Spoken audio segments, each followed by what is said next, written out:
بسم الله الرحمن الرحيم. السلام عليكم ورحمة الله وبركاته. إن الحمد لله نحمده ونستعينه ونستغفره ونعوذ بالله من شرور أنفسنا ومن سيئات أعمالنا. من يهده الله فلا مضل له ومن يضلله فلا هادي له. أشهد أن لا إله إلا الله وحده لا شريك له وأشهد أن محمدا عبده ورسوله لا نبي بعده. اللهم صل وسلم على نبينا محمد وعلى آل محمد كما صليت على إبراهيم وعلى آل إبراهيم إنك حميد مجيد، وبارك على محمد وعلى آل محمد كما باركت على إبراهيم وعلى آل إبراهيم إنك حميد مجيد. أعوذ بالله من الشيطان الرجيم. يا أيها الناس اتقوا ربكم الذي خلقكم من نفس واحدة وخلق منها زوجها وبث منهما رجالا كثيرا ونساء واتقوا الله الذي تساءلون به والأرحام إن الله كان عليكم رقيبا. يا أيها الذين آمنوا اتقوا الله حق تقاته ولا تموتن إلا وأنتم مسلمون. اللهم لا سهل إلا ما جعلته سهلا وتجعل الحزن إذا شئت سهلا. رب اشرح لي صدري ويسر لي أمري واحلل عقدة من لساني يفقه قولي. أما بعد، Ikhwatal kiram, anzani Allah wa iyyakum. Pertama-tama kita bersyukur kepada Allah Subhanahu wa taala dengan mengucapkan kalimat yang agung, kalimat pujian kepada Allah Subhanahu wa taala, yaitu alhamdulillahi rabbil alamin. Karena di pagi ini kita diberikan nikmat yang sangat agung, yaitu nikmat sehat dan nikmat masa, sehingga dengan kedua nikmat yang diberikan oleh Allah Subhanahu wa taala kepada kita dapat mempergunakannya dalam hal kebaikan, yaitu menuntut ilmu agama, mempelajari tentang Al-Quran, mengerti tentang makna Al-Quran, mengerti tentang makna ayat, kemudian tafsirannya, kemudian maksudnya, kemudian apa yang terkandung di dalamnya. Nah, ikhwani wa akhwati fillah, azani Allah wa iyyakum. Insyaallah taala kita akan sambung pelajaran kita, yaitu mengerti Al-Quran surah An-Naba, yaitu ayat yang ke-29. Bagi yang mempunyai buku, silakan buka muka surat yang ke-19. Dalam buku pelajaran, muka surat yang ke-19. Kalau kita tengok dalam Al-Quran ni, dia muka surat yang ke-582, juz 30, surah An-Naba.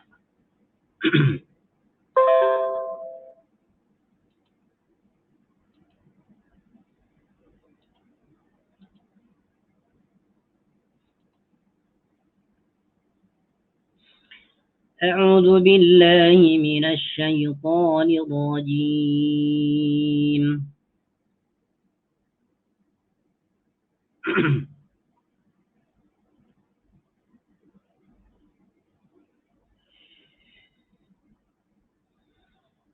وكل شيء أحصيناه كتابا فذوقوا فلن نزيدكم إلا عذابا إن للمتقين مفازا حدائق وأعنابا وكواعب أترابا وكأسا دهاقا لا يسمعون فيها لغوا ولا كذابا جزاء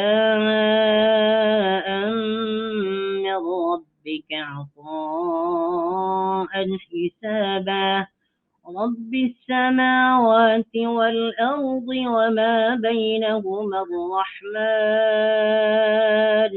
لا يملكون منه خطابا يوم يقوم الروح والملائكة صفا لا يتكلمون إلا من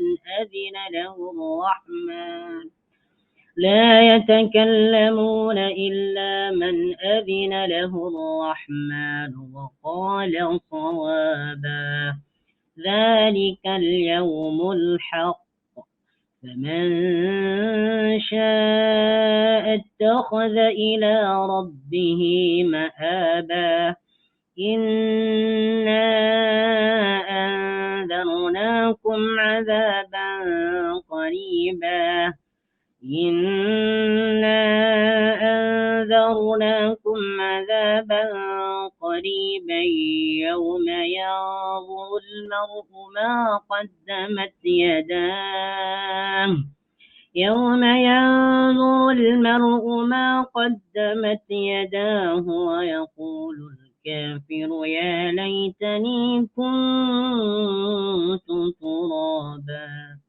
Nah, ayat yang ke-29 ini menjelaskan tentang segala sesuatu yang diperbuat oleh hamba, maka semuanya akan dicatat dalam kitab yang tersimpan dalam Lauhil Mahfuz.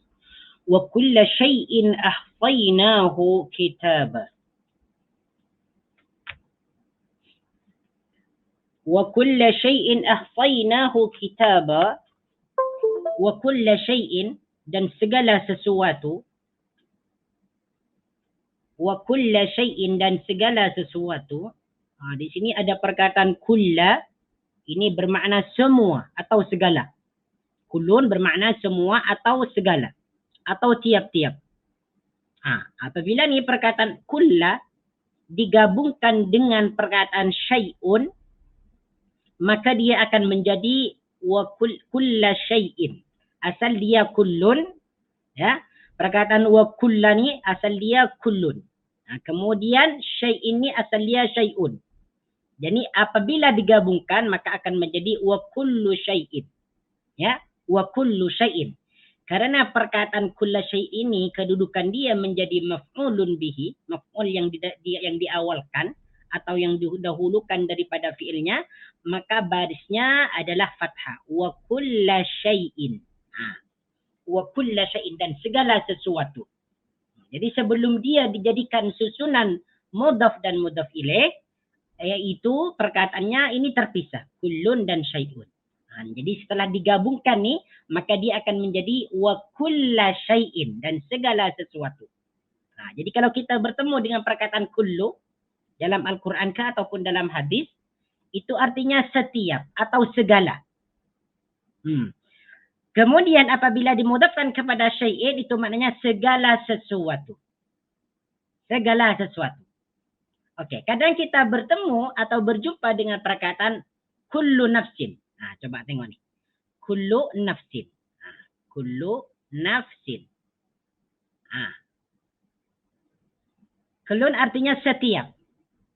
Sedangkan nafsin maknanya jiwa. Jadi cara menterjemahkan perkataan ini, kullu nafsin adalah setiap jiwa.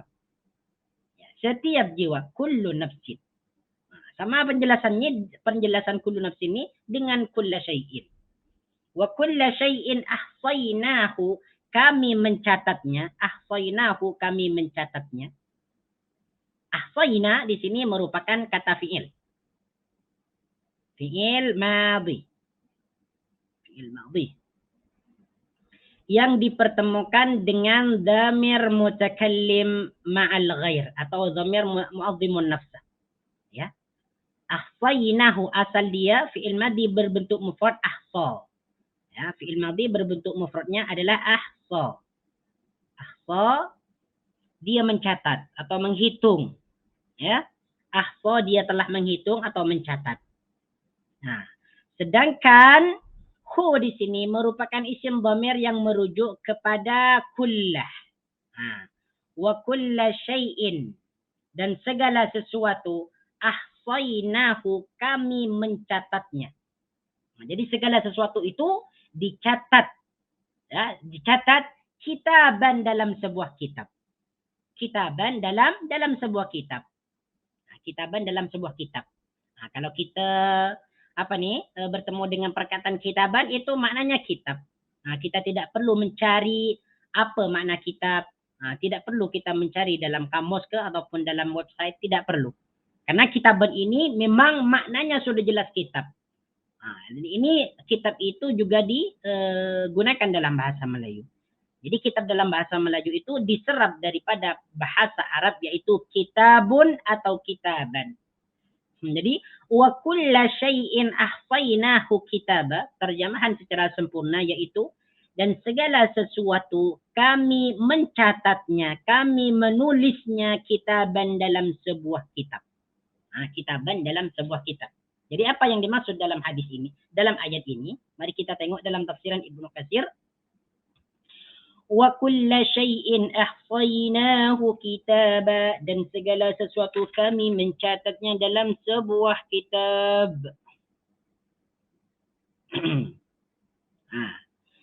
Waqad alimna a'mal al-ibadah kullahum, yaitu maksudnya adalah kami telah mengetahui apa sahaja yang diperbuat oleh hamba. Wa katabnaha 'alaihim, dan kami mencatat apa yang diperbuat mereka. Wa sanajzihim 'ala dzalika, dan kami akan memberikan balasan kepada mereka atas apa yang mereka perbuat.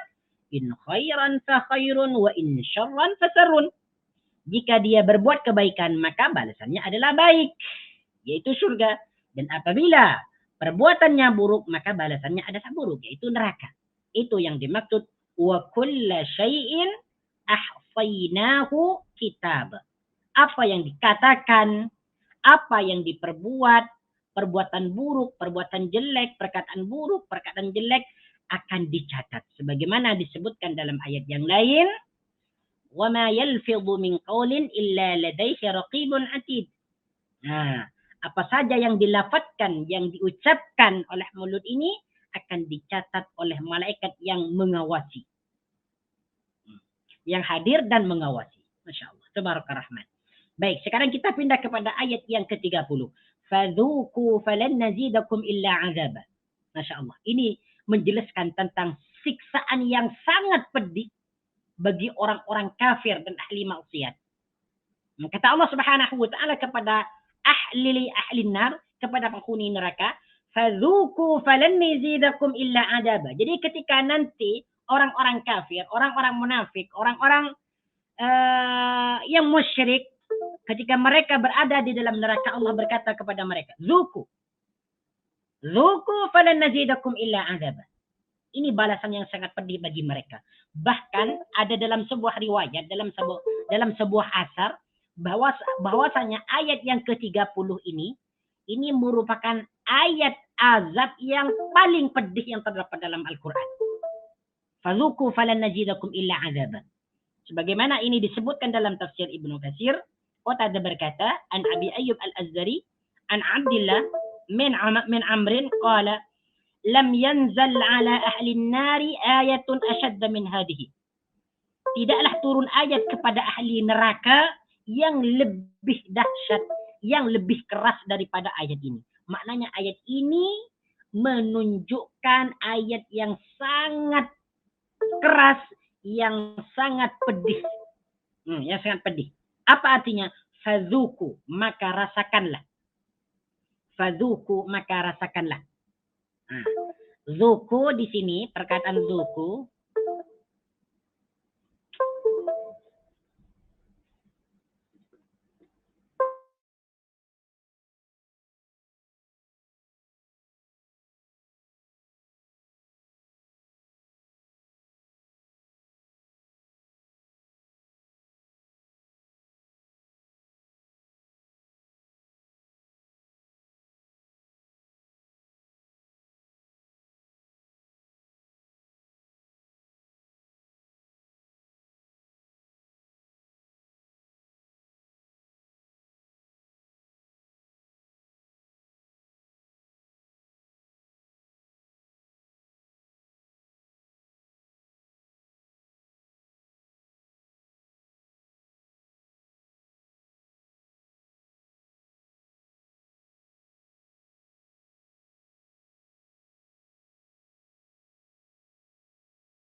suara boleh dengar.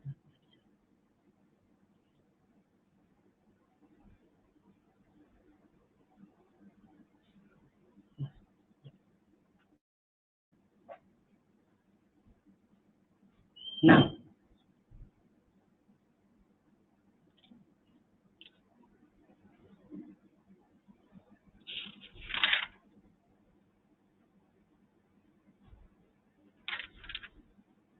Nah,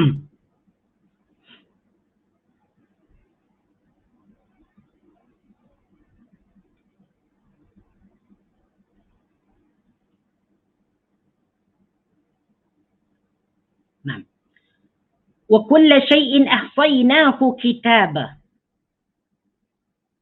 Jadi wa kulla syai'in, dan segala sesuatu, ahsaynahu, kami mencatatnya, kitaban, dalam sebuah kitab. Ana tak pasti tadi ni dengar boleh dengar tak ataupun tak dengar. Ana pun tak pasti ya. Ada gangguan sedikit tadi. Fadhuku falan nazidakum illa azaba. Nah, wa kulla syai'in, jadi perkataan kulla syai'in, kulla di sini maknanya segala atau setiap. Jadi syai'in itu maknanya sesuatu. Jadi apabila kulla syai'in ini, kulla dimudafkan kepada perkataan syai'in, itu maknanya segala sesuatu. Seperti mana perkataan kullu dimudafkan kepada perkataan nafsin. Kullu nafsin, setiap jiwa. Wa kulla syai'in, dan segala sesuatu, ahsaynahu, kami mencatatnya. Ahsa di sini merupakan fi'il madhi, ya, yang dipertemukan dengan dhamir mutakallim ma'al ghair, yaitu na. Na di sini disebut dhamir mutakallim ma'al ghair atau mu'azzimun nafs. Ha? Ini menunjukkan kepada Allah Subhanahu wa taala. Jadi kata Allah, ahsayna, kami mencatatnya. Ya. Hu, yaitu hu di sini merupakan isim dhamir yang merujuk kepada kullah. Ahsaynahu, kami mencatatnya, yaitu mencatat segala sesuatu itu di mana kitaban, dalam sebuah kitab. Kitaban dalam sebuah kitab. Jadi perkataan kitaban di sini maknanya adalah kitab. Kitaban dalam sebuah kitab.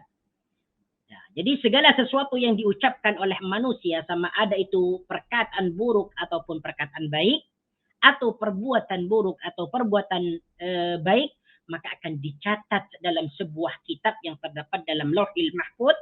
Kemudian nanti akan diminta pertanggungjawaban, akan dihisab di yaumil qiyamah. Setelah dihisab akan diberikan balasannya. Apabila perbuatan itu baik, maka akan diberikan balasan yang baik, yaitu berupa syurga. Apabila perbuatan atau ucapan itu buruk, maka nanti akan diberikan balasan yang buruk, yaitu berupa neraka. Ini yang dimaksud wa kulla syai'in ahsaynahu kitaba, seperti mana yang dikatakan oleh Imam Ibnu Katsir dalam tafsirnya. Kemudian ayat yang ke-30, fadhuku falan nazidakum illa azaba. Fadhuku, maka rasakanlah. Perkataan dzuku di sini merupakan fi'il amar, kata suruhan. Ini disebut fi'il amar. Fadhuku. Bentuk mufradnya adalah dzuk. Dzuk. Ini bentuk mufradnya. Ya, bentuk mufradnya adalah dzuk. Bentuk musanna, bentuk yang kedua adalah dzuqa. Ya, bentuk kedua adalah dzuqa. Rasakanlah oleh kalian berdua atau oleh awak berdua. Dzuqa. Dzuqa, bentuk jamaknya adalah dzuqu. Dzuqu. Nah, jadi di sini dzuqu ini merupakan kalimat merupakan fi'il amar, kata suruhan, ya, kata suruhan. Fadzuqu, maka rasakanlah siksa neraka. Fadzuqu, maka rasakanlah siksa neraka. Falan nazidakum, maka kami tidak akan menambah kepadamu illa azaban, melainkan siksa yang serupa. Falan nazidakum, maka kami tidak akan menambahkan kepadamu illa azaban, melainkan siksa. Illa azaban, melainkan siksa. Okey. Perkataan falan nazidakum, nazida ini merupakan fi'il mudhari. Fi'il mudhari'un, yaitu kata kerja yang bermakna sedang atau akan. Nah, jadi nazida ini merupakan fi'il mudhari. Dan huruf yang digunakan di sini, huruf mudhari'nya adalah nun. Ini bermakna kami. Nazida, kami menambahkan. Ya, nazida, kami menambahkan. Ini yang dimaksud Allah Subhanahu wa taala. Yang dimaksud kami di sini adalah Allah Subhanahu wa taala. Dia menggunakan huruf nun, bermakna kami. Apabila fi'il mudhari, diawali oleh lan. Lan ni dia bermakna negatif, yang bermakna tidak. Falan nazidakum, maka kami tidak akan. Lan di sini maknanya tidak akan. Falan nazidakum, maka kami tidak akan menambahkan kepadamu di dalam neraka tersebut illa azaban, melainkan siksa. Illa azaban, melainkan siksa.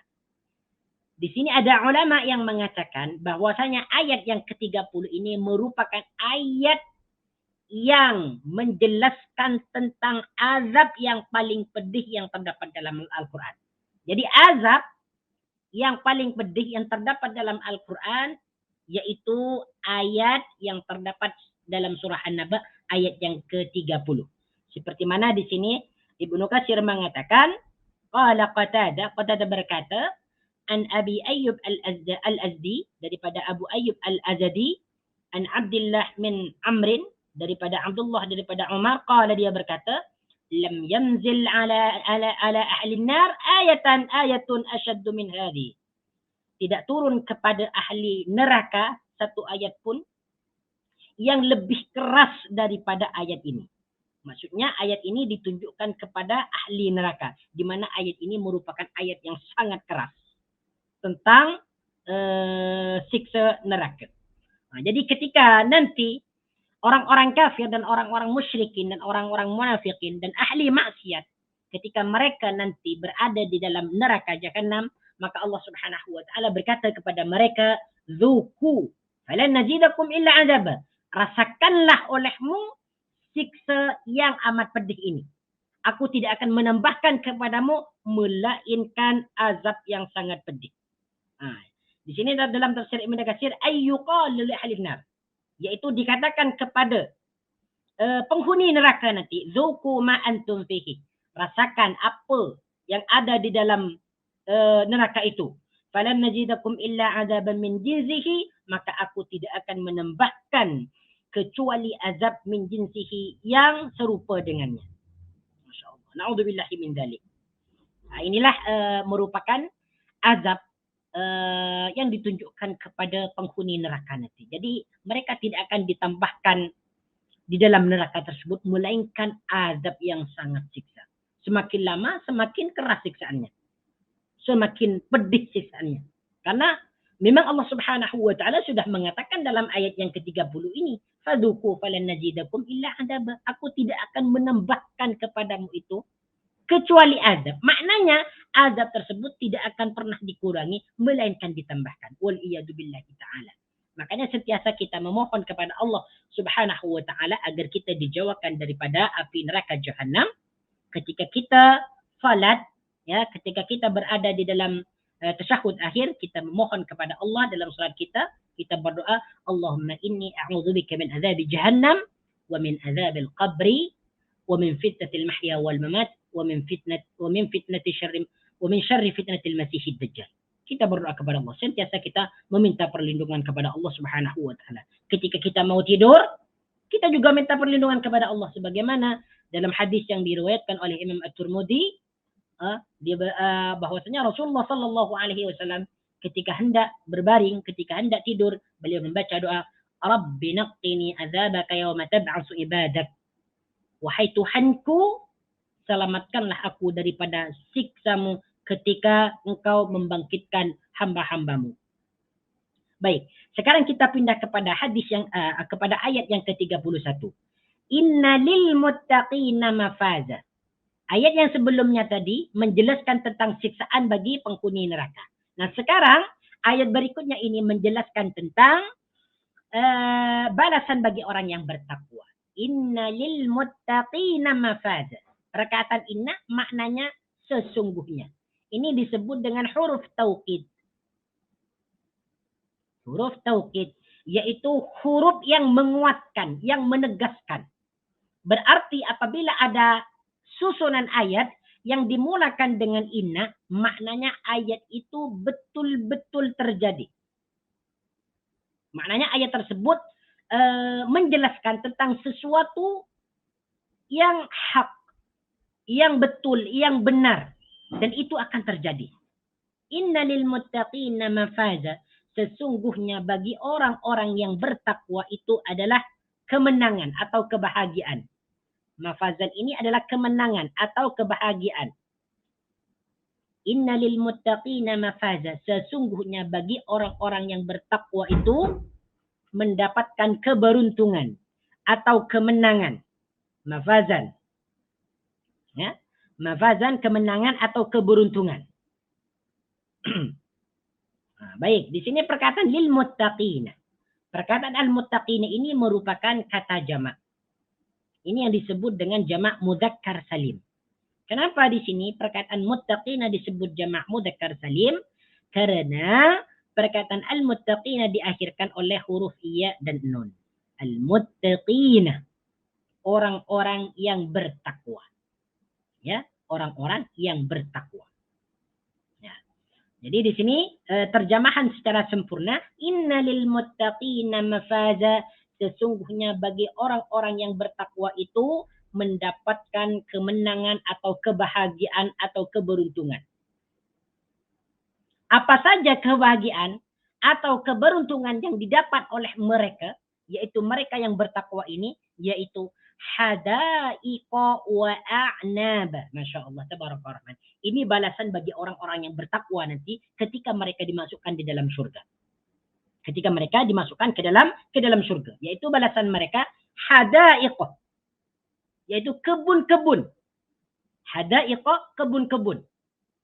Hadaiqa di sini merupakan jamak daripada hadiqatun. Hadiqatun.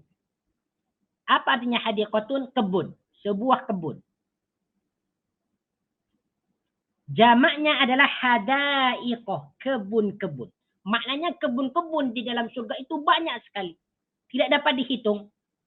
Ya, kalau kita tengok dalam tafsiran Ibnu Katsir, wa hiyal basaqinu minan nakhil.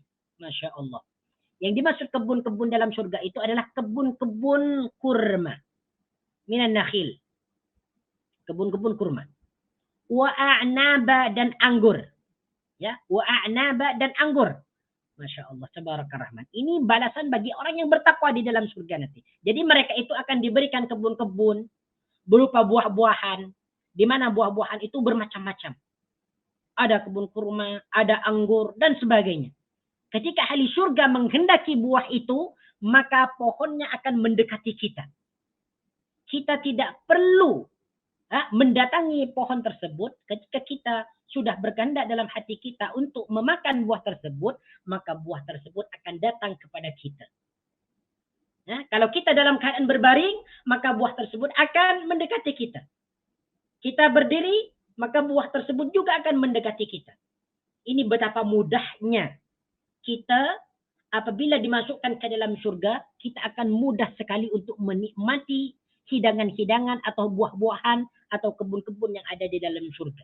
Makanya kita sentiasa meminta kepada Allah Subhanahu wa taala agar kita dimasukkan ke dalam surga tanpa disiksa terlebih dahulu. Ini merupakan kenikmatan yang diberikan kepada ahli surga. Hadaiqa wa a'nab. Belum lagi minuman arak yang dicampur dengan air kapur sebagaimana yang sudah dijelaskan pada ayat-ayat sebelumnya.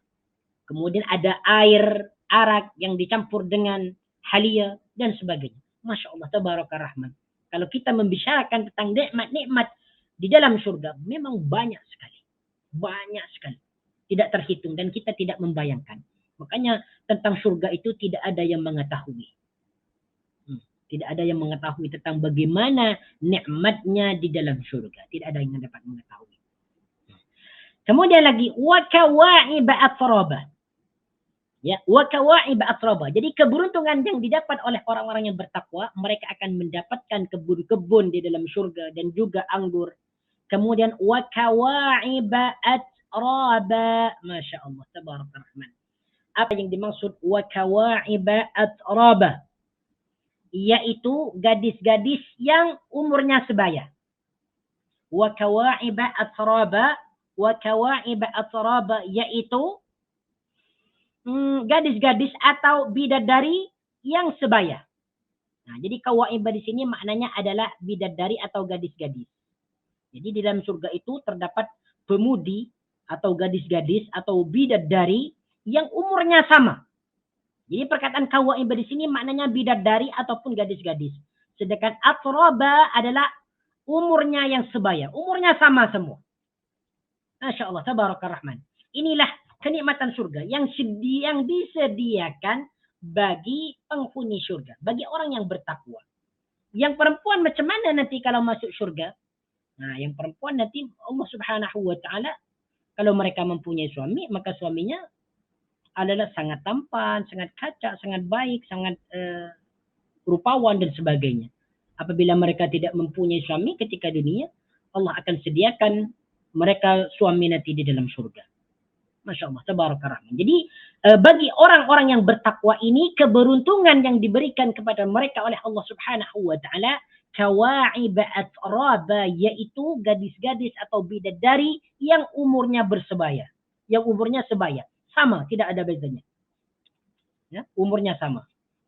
Tapi mungkin kecantikannya berbeza. Nah, apalagi di antaranya keberuntungan yang didapat oleh ahli surga nanti, wa ka'san bihaqa. Apa artinya ka'san? Ka'san itu artinya gelas. Ya. Ka'san itu artinya gelas. Bihaqan yang dipenuhi dengan minuman. Bihaqan yang dipenuhi dengan minuman, yaitu dalam tafsir Ibnu Katsir mamlu'atun mutataba'atun, yang dipenuhi dengan minuman. Jadi penghuni surga ini, orang-orang yang bertakwa yang dimasukkan ke dalam surga, mereka akan disediakan minuman, ya, yang dituangkan dalam gelas, di mana minuman itu penuh. Masya Allah, tabarakallah. Semoga kita diberikan nikmat-nikmat ini nanti. Ya, jadi waka'san, aka'san artinya gelas, bihaqan yang penuh, yang dipenuhi dengan minuman, Inilah kenikmatan yang diberikan kepada ahli surga. Kemudian ayat berikutnya, ayat yang ke-35. La yasma'una fiha lawwa wala kizaba. Masya Allah, tabarakar rahman. Betapa indahnya surga itu.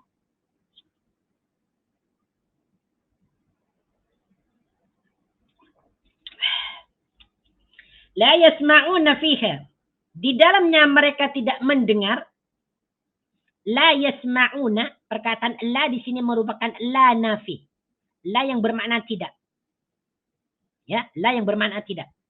Yasma'una, mereka mendengar. Yasma'una, mereka mendengar. Perkataan yasma'una di sini merupakan af'alul khamsah atau fi'il mudhari yang dipertemukan dengan waw dan nun. Ya, yang disebut dengan af'alul khamsah. Fi'il yang ada 5 bentuk. Af'alul khamsah. La yasma'una, mereka. Nah, siapa yang dimaksud mereka di sini? Kira-kira fa'ilnya yasma'una di sini merujuk kepada mana? Yaitu kepada al-muttaqin.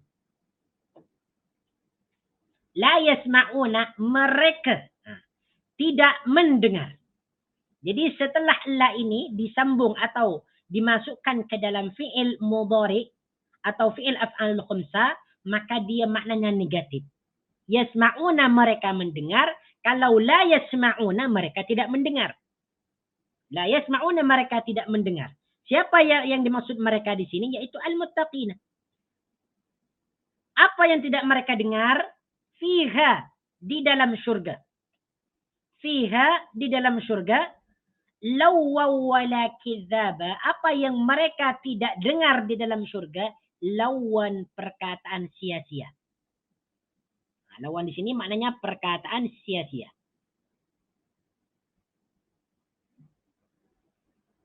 Wala kizaba, dan tidak pula perkataan dusta. Dan tidak pula mendengar perkataan yang dusta. Wala kizaba. Jadi kizaban di sini maknanya perkataan dusta.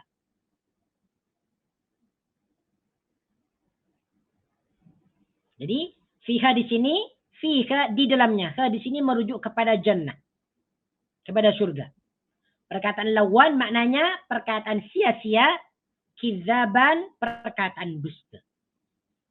wala kidzaban, dan tidak pula mendengar perkataan dusta.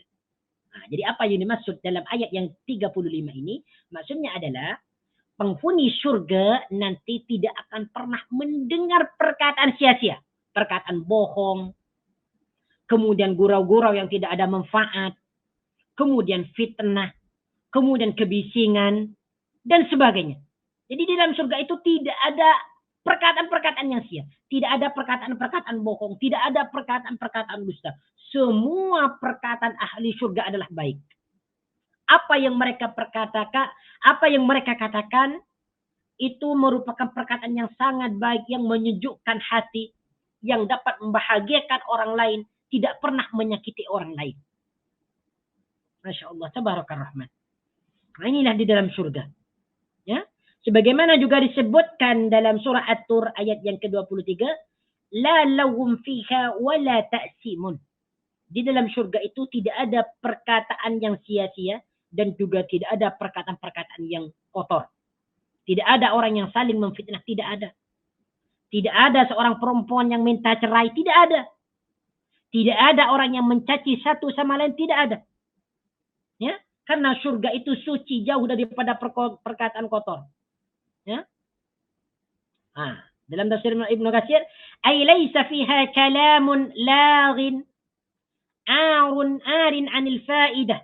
Yaitu di dalam surga itu tidak ada perkataan yang sia-sia, ya, yang tidak berfaedah, wala ismun kadhibun, dan tidak pula ada perkataan yang dusta atau perkataan yang kotor, bal hiya darus salam, bahkan atau justru surga itu merupakan tempat kedamaian, tempat ketentraman. Tidak lagi seseorang memikirkan tentang hutang, tentang apa yang dimakan besok, tentang apa yang mau dibelanjakan besok.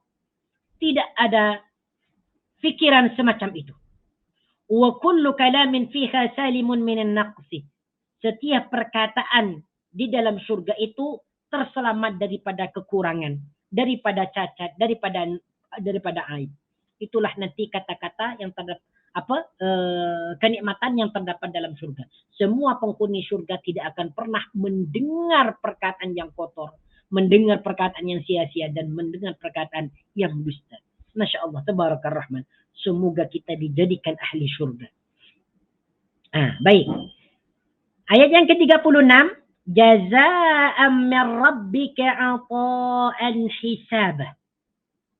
Nah, apa-apa nikmat yang diberikan oleh Allah Subhanahu wa taala kepada orang-orang yang bertakwa di dalam surga, seperti kebun, seperti anggur, seperti gadis-gadis yang umurnya sebaya, kemudian seperti gelas-gelas yang dipenuhi dengan minuman, kemudian mereka tidak mendengar perkataan yang dusta dan sia-sia, jazaa'an min rabbika 'ata'an hisabah. Jazaan sebagai balasan. Jazaan sebagai balasan. Min rabbika, daripada Tuhanmu. Perkataan jazaan ni dia ada balasan. Maknanya balasan. Kadang kita apabila saudara kita berbuat baik kepada kita, mungkin ada yang memberi hadiah ataupun menolong kita, maka kita membalasnya dengan perkataan jazakumullahu khairan. Nah, ini dianjurkan. Apabila ada seseorang berbuat baik kepada kita, ya, entah perbuat baik apa saja, entah dia memberi ataupun menolong kita atau memberikan kemudahan kepada kita, maka dianjurkan untuk mengatakan jazakumullahu khairan. Yang artinya semoga Allah membalasmu kebaikan. Jazakumullahu khairan. Ya. Kaitannya dengan perbuatan, dengan kalimat jazaan di sini, jazaan di sini maknanya balasan. Ini merupakan masdar, ya, yang diambil daripada fi'il madi jaza yajzi. Jaza dia telah membalas, yajzi dia akan membalas. Nih. Ya, jadi jazaan ini ya merupakan masdar daripada fi'il madi jaza, kemudian fi'il mudhari'nya adalah yajzi, ya, kemudian masdarnya jazaan.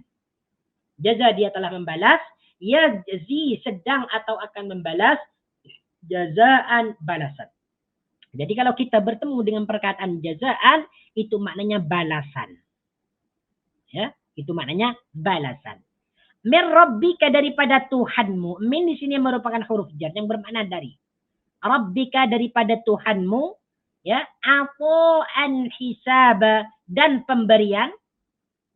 Ata'an dan pemberian. Ata'an di sini merupakan masdar juga yang diambil daripada ata ya'ti. Yang diambil daripada kata fi'il ata ya'ti. Ata, dia telah memberi. Ya'ti, dia akan memberi atau sedang memberi. Ata'an, pemberian. Ya, ata'an pemberian. Ya, ata'an pemberian. Hisaban, yang cukup banyak. Hisaban, yang cukup banyak. Jadi maknanya hisaban di sini yang cukup banyak.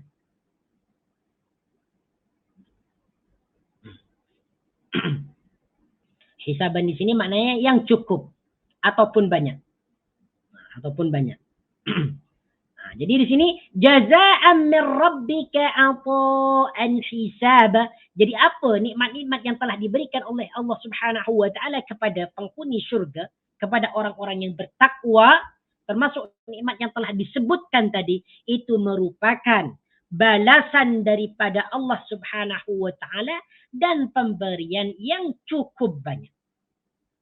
Dan pemberian yang cukup banyak. Ini tidak seberapa. Nikmat yang disebutkan dalam ayat-ayat ini tidak seberapa. Banyak lagi nikmat syurga yang tidak disebutkan di sini. Makanya di sini Allah Subhanahu wa taala mengatakan jazaa'an min rabbika ata'an hisaba. Ya. Jadi perkataan hisaban di sini maknanya ay kafiyan wafiran syamilan katsiran. Yaitu pemberian yang cukup, wafiran yang banyak, syamilan yang meliputi, yang menyeluruh, katsiran yang banyak. Nah, itu maknanya hisaban. Ata'an dan pemberian hisaban yang cukup banyak. Baik, kemudian ayat berikutnya yaitu ayat yang ke-37. Ayat yang ke-37, Rabbis samawati wal ardi wa ma bainahuma ar-Rahman. Rabbis samawati, Tuhan yang menguasai langit wal ardi dan bumi. Rabbis samawati, Tuhan yang menguasai atau menciptakan, ya, yang menguasai atau yang menciptakan atau yang mentadbir. As-samawati, langit-langit, wal ardi dan bumi, wa ma bainahuma ar-Rahmani, wa ma bainahuma, dan apa-apa yang berada di antara keduanya. Ar-Rahmani, yang maha mengasihani. Ar-Rahmani, yang lagi maha mengasihani. Baik, perkataan Rabbis samawati. Nah, Rabbis samawati, perkataan Rabbi di sini dimudhafkan kepada as-samawati.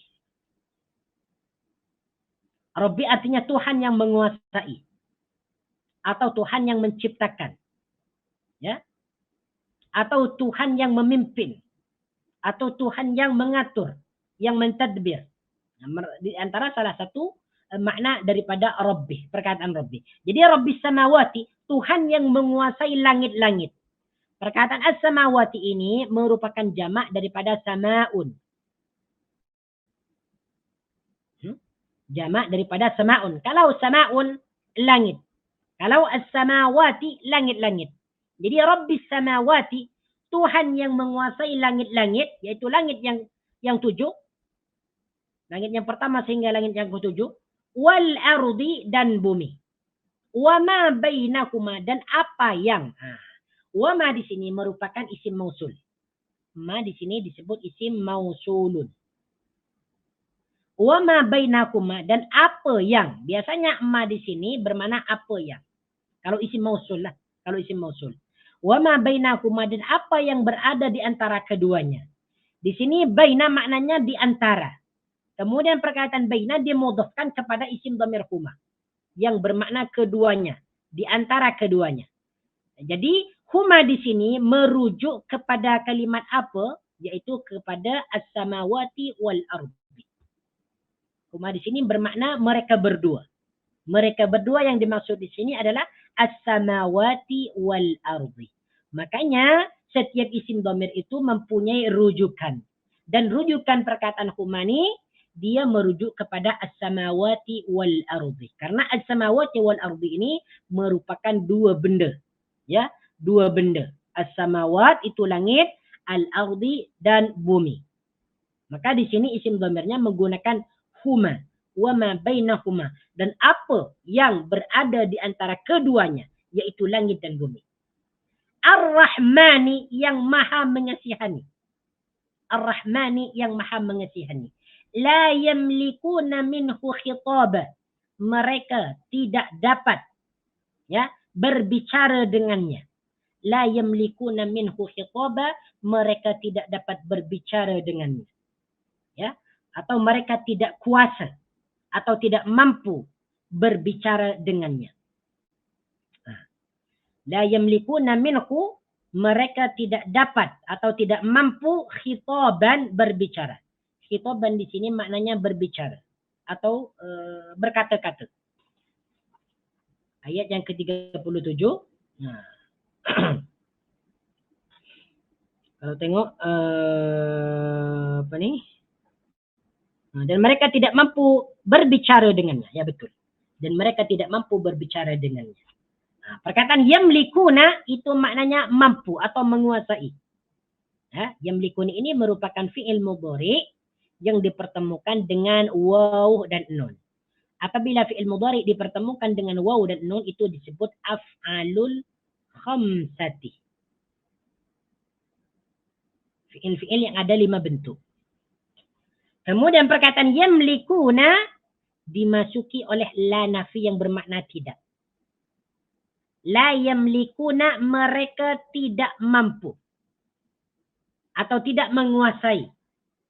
Kalau yamlikuna mereka tidak mampu, kalau la yamlikuna mereka, kalau yamlikuna mereka mampu, kalau la yamlikuna mereka tidak mampu. Apa yang mereka tidak mampu? Khitaban berbicara. Khitaban berbicara minhu dengannya. Minhu dengannya. Jadi apa yang dimaksud dalam ayat ini? Yang pertama, Rabbis samawati wal ardi wa ma bainahuma ar-Rahman. Di sini disebutkan bahwasanya Allah Subhanahu wa taala yang menguasai, yang mentadbir, yang mengurus apa-apa yang ada di langit dan bumi. Ya. Kemudian yang kedua, la yamlikuna minhu khitaba. Maksudnya adalah bahwasanya semua manusia nanti di hari kiamat mereka tidak akan dapat berbicara kecuali dengan izin Allah Subhanahu wa taala. Tidak dapat berbicara nanti kecuali dengan izin Allah Subhanahu wa taala. Ya? Sebagaimana disebutkan dalam tafsir Ibnu Katsir, ay la yaqdiru ahadun ala ibtida'i mukhatabatihi illa bi'idznih. Tidak ada seorang pun yang mampu berbicara, yang mampu memulakan pembicaraannya dengan Allah Subhanahu wa taala illa bi'idnihi, kecuali dengan izinnya. Jadi tidak ada seorang pun yang mampu berkata-kata nanti di hari kiamat kecuali apabila mereka itu diberikan izin oleh Allah. Nah, sebagaimana disebutkan dalam surah Hud, ya. Dalam surah Hud yaitu ayat yang ke-105, yauma ya'ti la takallamu nafsun illa bi'idnih. Yaitu di hari seseorang tidak dapat berbicara illa bi'idnih, kecuali dengan izinnya. Nah, kemudian ayat berikutnya, yauma yaqumur ruhu wal malaikatu saffa.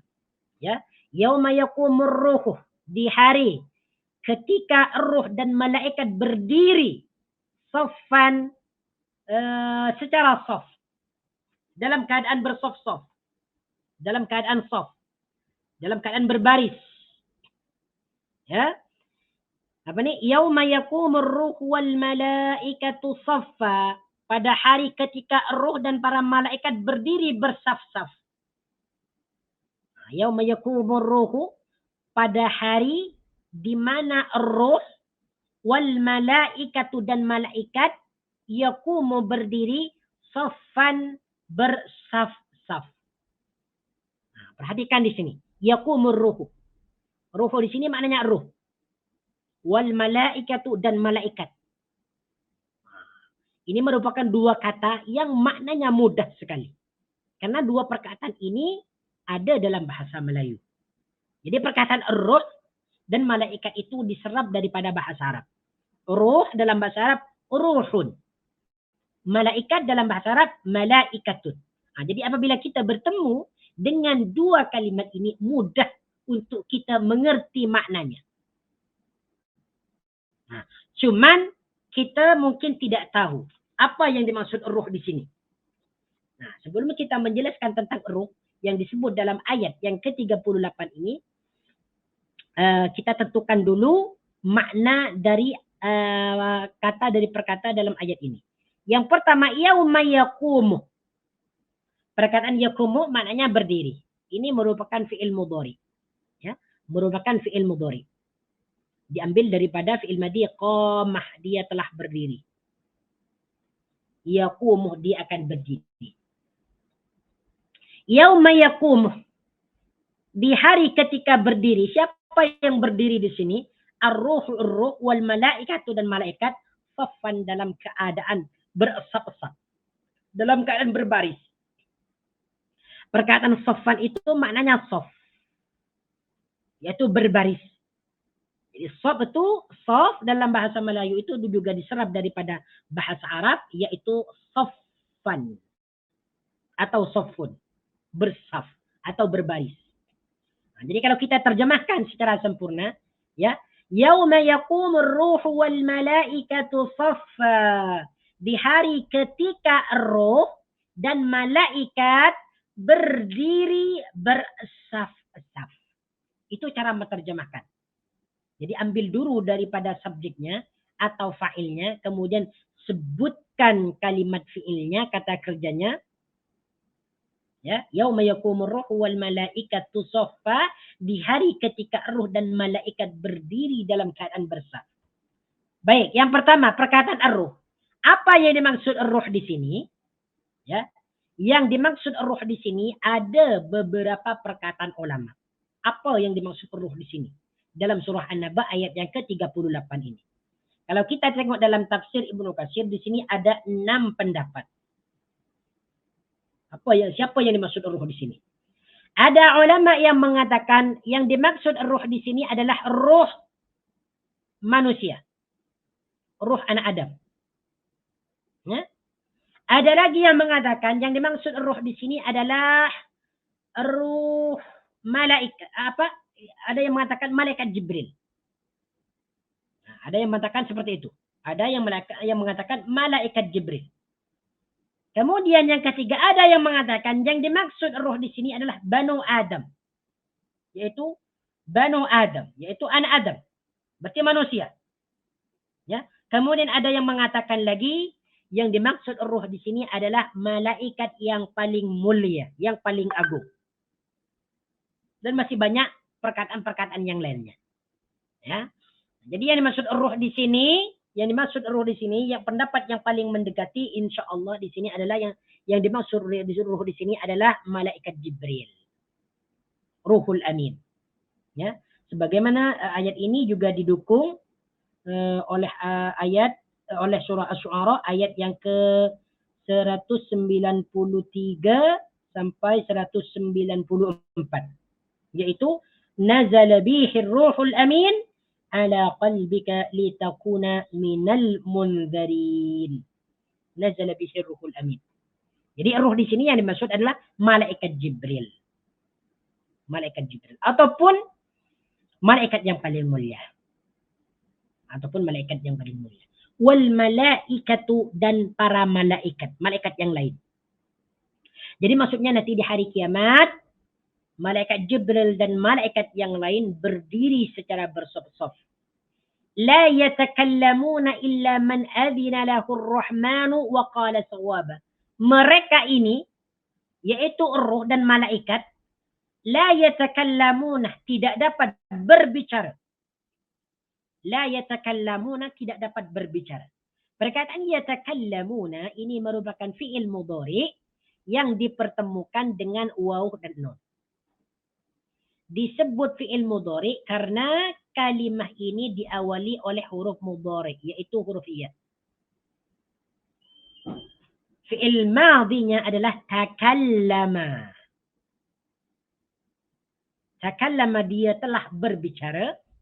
Yatakallamu dia akan berbicara. Yatakallamu. Dia akan berbicara. Ini bentuk mufradnya lah. Takallama dia telah berbicara. Yatakallamu dia akan berbicara atau sedang berbicara. Nah, kemudian ditambahkan waw dan nun di akhirnya untuk menunjukkan orang ramai. Untuk menunjukkan jamak. Jadi, la yatakallamuna. Mereka tidak dapat berbicara. Siapa yang dimaksud mereka tidak dapat berbicara? Ar-ruhu wal malaikah. Yaitu ruh, malaikat Jibril dan malaikat-malaikat yang lain. Illa man adhina lahu ar-rahmanu. Kecuali siapa yang diizinkan oleh Allah Ar-Rahman. Wa qala sawaba dan dia berkata yang baik. Illa man adhina. Illa man kecuali seseorang atau sesiapa. Jadi illa di sini maknanya kecuali. Di mana-mana kita bertemu dengan perkataan illa itu maknanya kecuali. Ini dalam ilmu nahwu disebut adatus istisna'in. Yaitu alat-alat pengecualian. Adatus istisna'in. Alat-alat untuk mengecualikan suatu perkataan. Illa man kecuali sesiapa atau kecuali seseorang. Boleh kita terjemahkan dengan sesiapa atau seseorang. Azina lahur rahmanu yang diizinkan oleh Allah Ar-Rahman. Wa qala sawaba dan dia berkata baik. Wa qala dan dia berkata sawaban baik. Sawaban di sini maknanya baik. Atau berkata betul. Ya, atau berkata betul. Jadi nanti ketika di hari kiamat, para malaikat itu berbaris, ya, tidak ada seorang pun daripada malaikat dan juga manusia yang dapat berbicara atau memulakan pembicaraannya dengan Allah Subhanahu wa taala melainkan seseorang yang diberikan izin oleh Allah Subhanahu wa taala untuk berkata. Ya, untuk berkata. Wa qala sawaba dan dia berkata dengan baik. Baik, ayat berikutnya ayat yang ke-39. Dzalikal yaumul haqq faman syaa'a ittakhadha ila rabbih ma'aba. Ayat yang ke-39. Dzalikal yaumul haqq. Hari itu adalah hari yang pasti terjadi. Ya, dzalikal yaumul haqq. Dzalika itu al-yaumul haq adalah hari al-haqqu yang pasti terjadi atau yang hak. Ya, atau yang hak.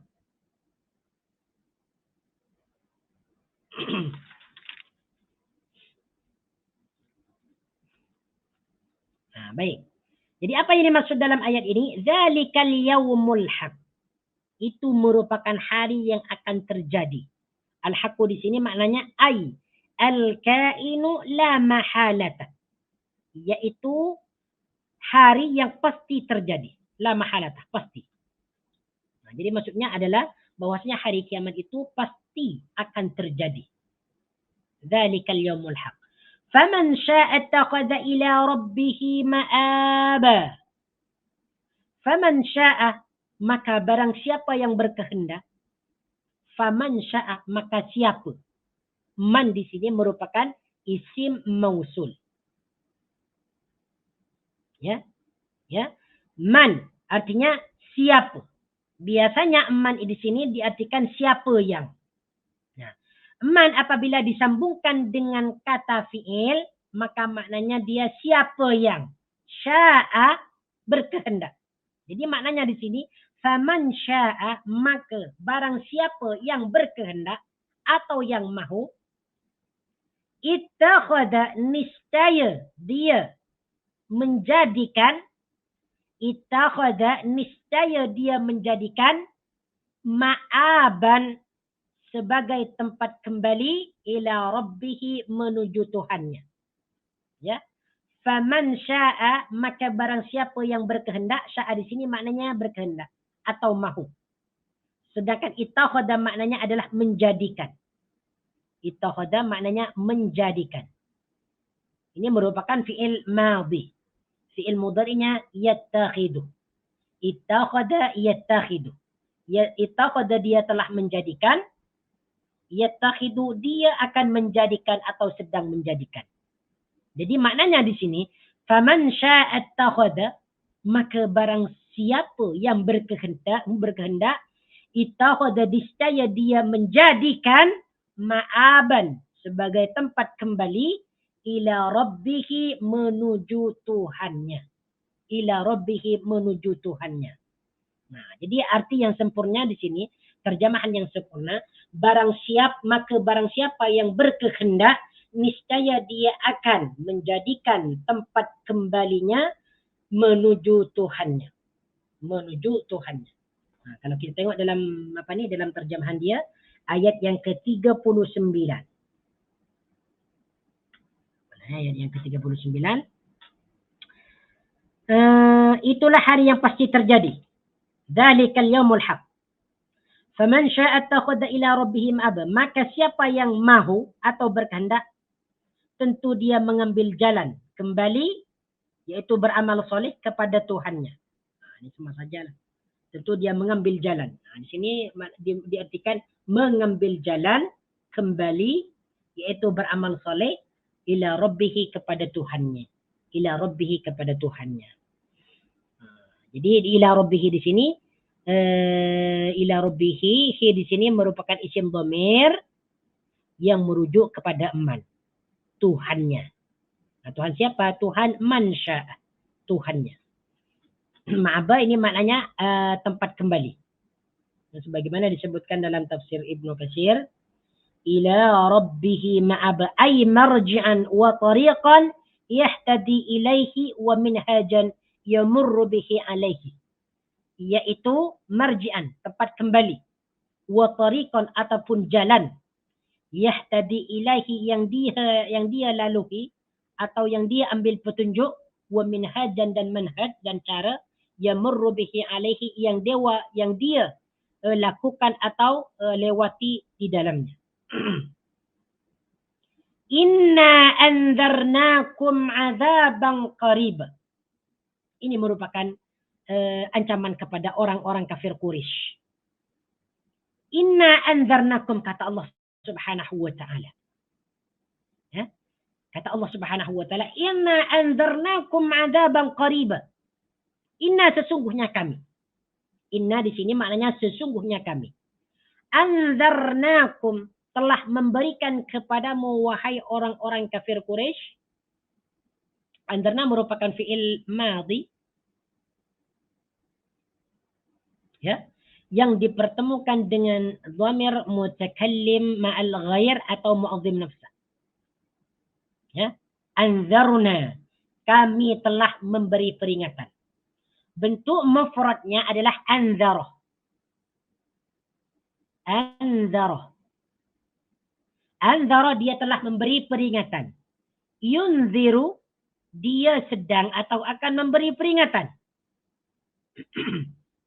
Inzaron memberi peringatan. Jadi fi'il madinya bentuk mufrad anzara. Fi'il mudhari bentuk mufrad yunziru. Baik.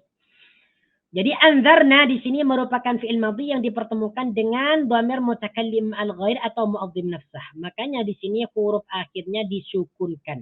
Anzarna. Bukan anzarana, tetapi anzarna yang bermakna kami telah memberi peringatan. Kepada siapa? Kepada kalian orang kafir Quraisy. Ayat ini ditunjukkan kepada orang kafir Quraisy, di mana mereka itu tidak mau beriman kepada Allah Subhanahu wa taala dan kepada baginda Nabi dan juga kepada Al-Quran. Makanya mereka diberikan azab yang sangat pedih nanti di akhir kiamat. Di hari kiamat. Jadi kata Allah, inna anzarnakum azaba, sesungguhnya aku telah memperingati kamu orang kafir Quraisy azaban dengan siksa qariban yang dekat. Azaban dengan siksa qariban yang dekat. Ini maksudnya adalah azab di hari kiamat. Jadi azaban di sini adalah azab siksa qariban yang dekat. Ini yang dimaksud adalah azab di hari kiamat. Azab di hari kiamat.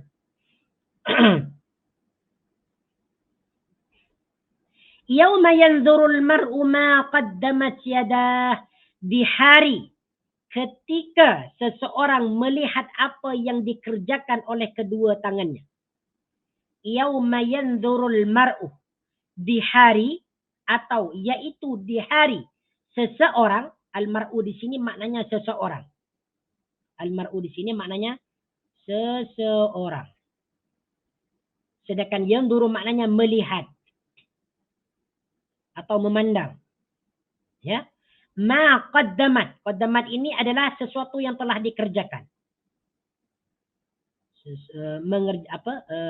Qaddamat adalah mengerjakan. Mengerjakan. Ya. Qaddama itu mengerjakan. Atau mana asalnya adalah mendahului. Maksudnya pekerjaan yang telah dia lalui. Yang telah dia kerjakan. Ya. Jadi terjemahnya yauma yanzurul mar'u, di hari ketika seseorang melihat apa yang dia lihat, ma qaddamat yadahu, apa yang dikerjakan oleh kedua tangannya. Nah, yadahu di sini asalnya yadani. Asal dia yadani. Kedua tangan. Ya. Yadani kedua tangan. Ya. Bentuk mufradnya adalah yadun, satu tangan. Atau satangan. Yadun tangan. Apabila menunjukkan musanna yaitu dua, maka ditambahkan alif dan nun. Menjadi yadani, dua tangan. Cuman di sini dalam perkataan yadahu, nunnya dibuang. Kenapa dibuang? Karena perkataan yada dimudhafkan kepada isim dhamir. Jadi nunnya dibuang. Jadi tidak disebutkan yadanihu. Tetapi nunnya dibuang karena dimudhafkan kepada isim setelahnya. Yaitu isim dhamir. Jadi yadahu di sini maknanya kedua tangannya. Ya, kedua tangannya. Ya, baik. Kemudian di sini ada isim dhamirhu. Setiap isim dhamir mempunyai rujukan. Di mana rujukan isim dhamir di sini? Yaitu al-mar'u. Al-mar'u. Kedua tangannya. Yaitu tangannya kedua tangan seseorang.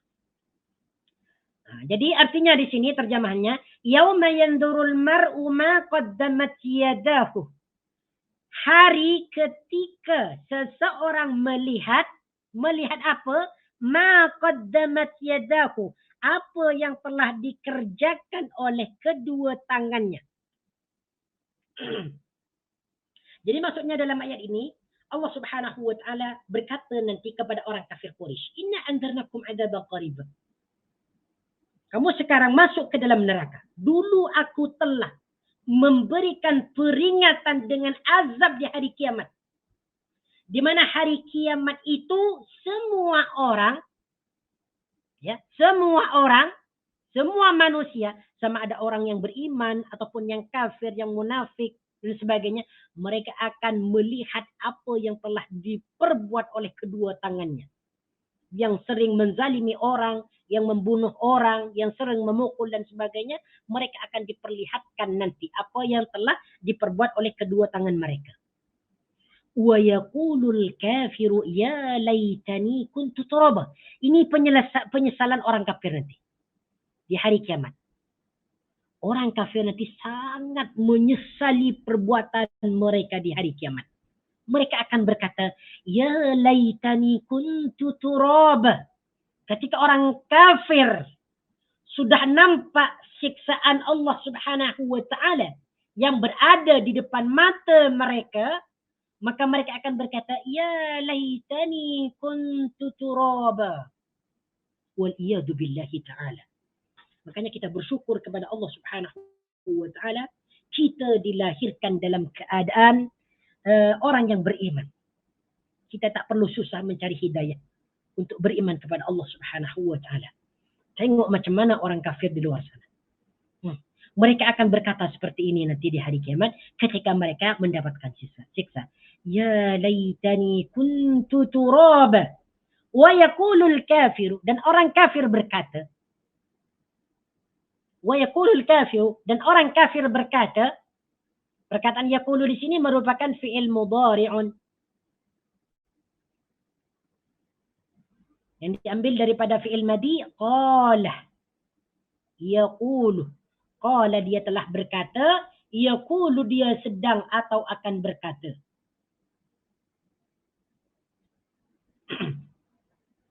Siapa yang berkata di sini? Al-kafir, orang kafir.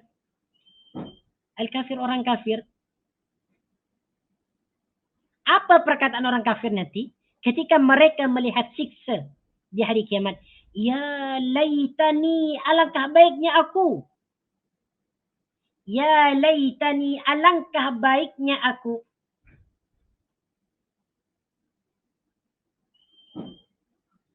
Kuntu turaba, jika dahulu aku menjadi tanah. Kuntu turaba, jika dahulu aku menjadi tanah. Turaban di sini maknanya tanah atau debu.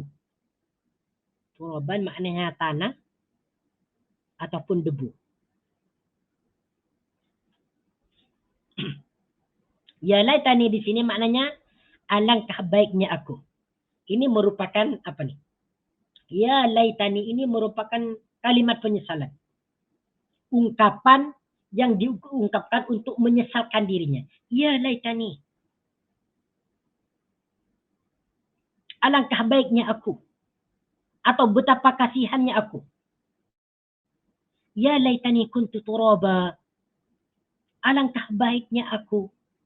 Jika dahulu aku menjadi tanah. Tidak dijadikan manusia. Inilah orang kafir. Apabila mereka sudah melihat siksa di depan mata mereka, baru mereka itu merasa menyesal dan berkata, alangkah baiknya aku ini jika dahulu ketika dunia aku menjadi tanah, tidak dijadikan manusia oleh Allah. Kenapa mereka berkata demikian?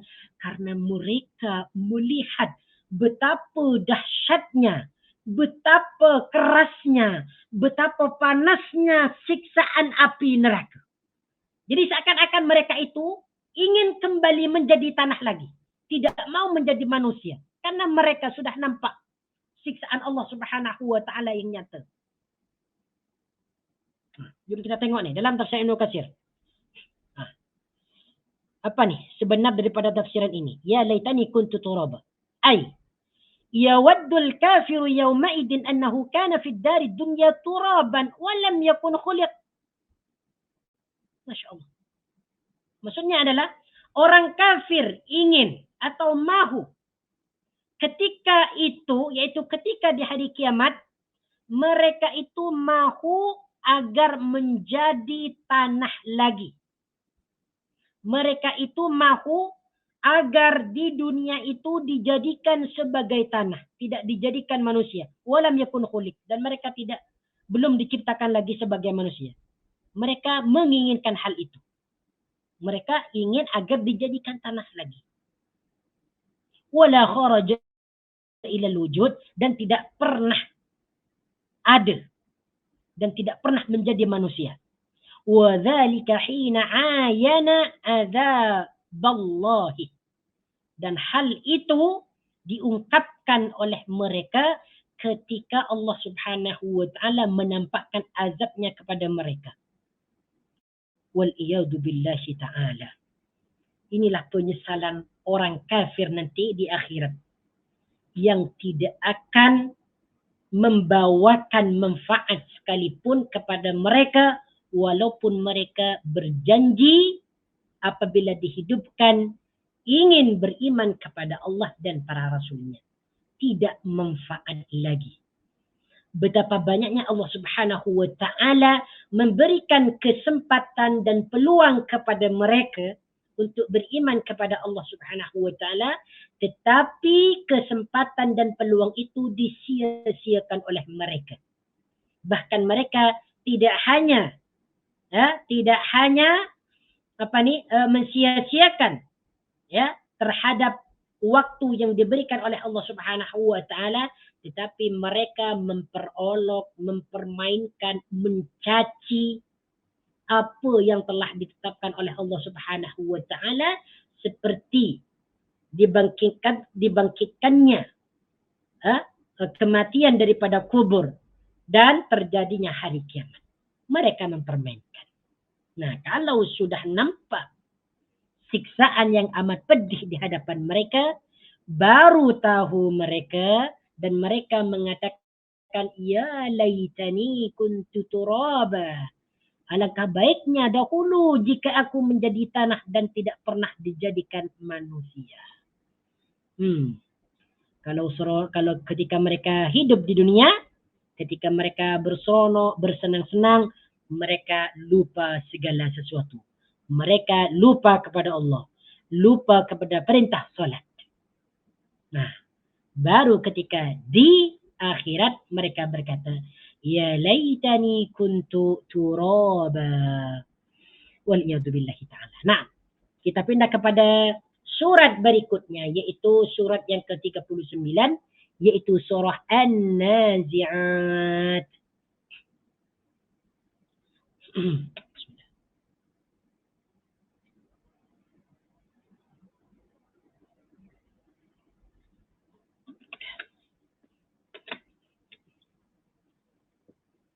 Masih ada masa lagi untuk kita. Baik.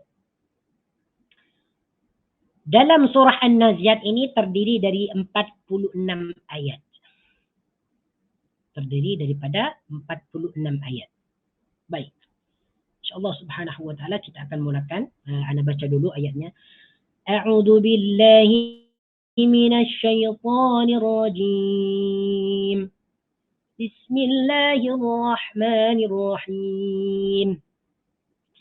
وَالنَّازِعَاتِ غَرْقًا وَالنَّاشِطَاتِ نَشْطًا وَالسَّابِحَاتِ سَبْحًا فَالسَّابِقَاتِ سَبْقًا فَالْمُدَبِّرَاتِ أَمْرًا يَوْمَ تَرْجُفُ الرَّاجِفَةُ تَتْبَعُهَا الرَّادِفَةُ قُلُوبٌ يَوْمَئِذٍ وَاجِفَةٌ أبصارها خاشعة يقولون أئنا لمردودون في الحافرة أئذا كنا عظاما نخرة قالوا تلك إذا كرة خاسرة.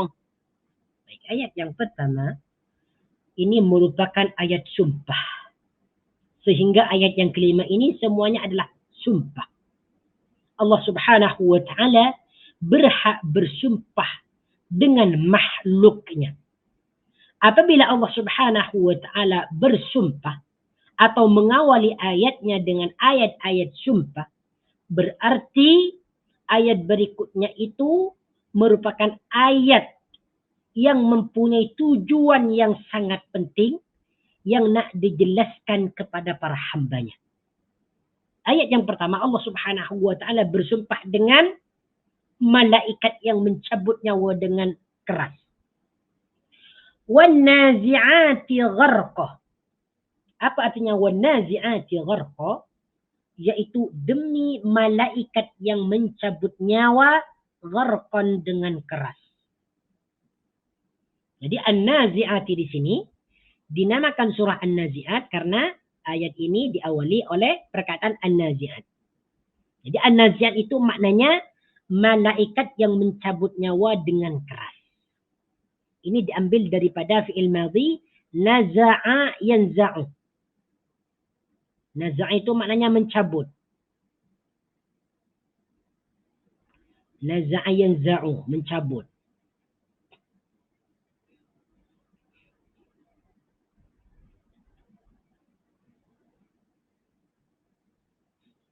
Naza'a dia telah mencabut, yanza'u dia akan mencabut. Wan nazi'atu. Wa di sini disebut huruf qasam. Huruf qasam. Apa qasam? Qasam itu maknanya adalah sumpah.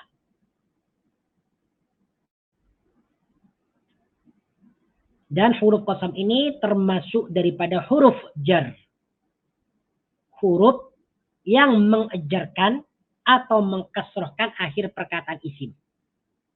Jadi apabila ada kata isim dimasuki oleh huruf qasam, maka huruf akhirnya berbaris kasrah. Ya, maka huruf akhirnya berbaris kasrah. Karena huruf qasam ini salah satu daripada huruf jar. Wan nazi'ati, demi malaikat yang mencabut nyawa dengan keras. Ya, wan nazi'ati, demi malaikat yang mencabut nyawa gharqan dengan keras. Ini yang dimaksud adalah malaikat yang mencabut nyawa orang kafir. Jadi ayat yang pertama ini dimaksudkan malaikat yang mencabut nyawa orang-orang kafir. Jadi apabila malaikat mencabut nyawa orang kafir, maka nyawa mereka akan dicabut dengan sekeras-kerasnya. Ya, dengan sekeras-kerasnya.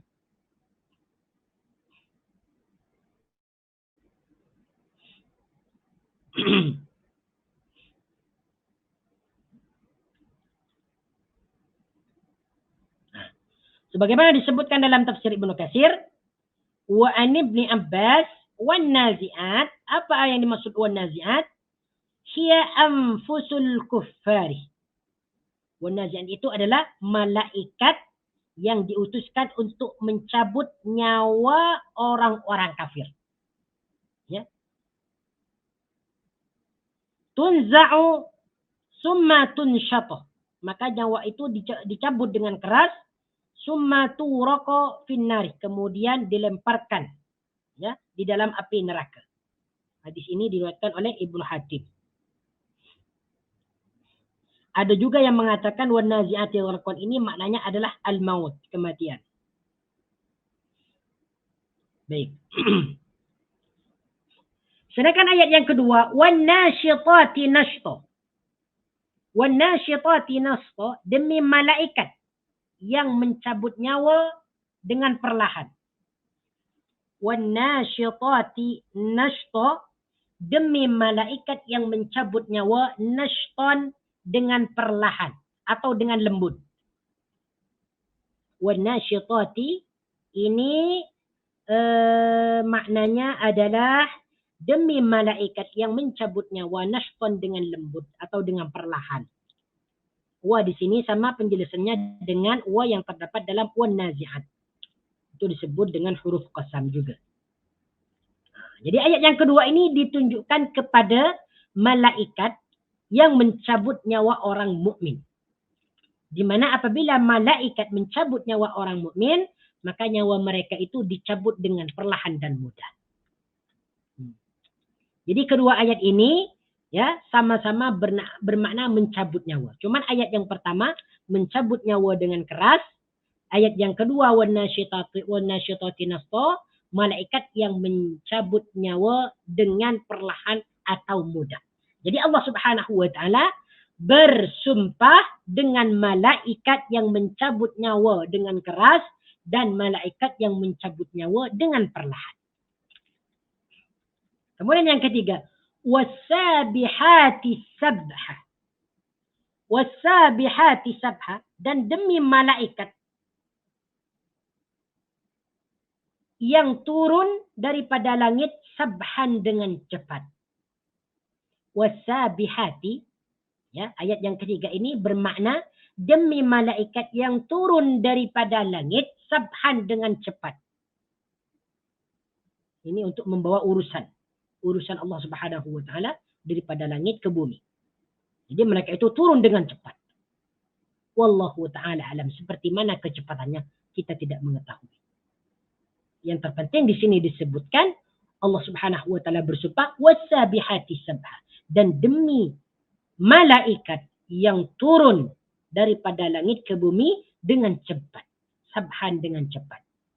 Fasabiqati sabaqa, dan malaikat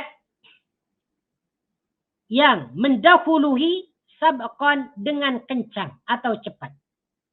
Fasabiqati, dan malaikat yang mendahului dengan kencang atau dengan cepat. Nah, jadi ayat yang keempat ini juga sama, ini merupakan sumpah. Jadi Allah Subhanahu wa taala bersumpah demi malaikat yang mendahului sabqan, dengan cepat. Jadi maknanya as-sabiqat ini adalah mendahului. Demi malaikat yang mendahului sabaqan dengan kencang atau cepat. Kemudian ayat yang kelima, فَالْمُدَبِّرَاتِ أَمْرًا. Dan demi malaikat yang mentadbir amran urusan dunia.